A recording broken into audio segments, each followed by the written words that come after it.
दरम्यान राष्ट्रवादीच्या बड्या नेत्याकडून यावर प्रतिक्रिया आलेली आहे। गुंगी गुडिया बोलणं हे अश्लाघ्य असल्याचं मत छगन भुजबळ यांनी व्यक्त केलंय।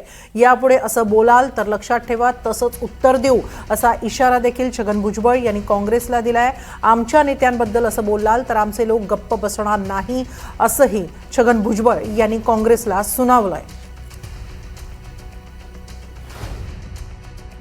राहुल गांधीपासून सगळे जे आहे महिलांच्यासाठी जे चांगलं बोलत असतात आणि एक महिला पहिल्यांदाच या राज्याची ते पण महाराष्ट्रासारख्या राज्याची उपमुख्यमंत्री पदावर बसलेली आहे, तिच्या बाबतीमध्ये असं बोलणं हे अतिशय अश्लाघ्य असं आहे।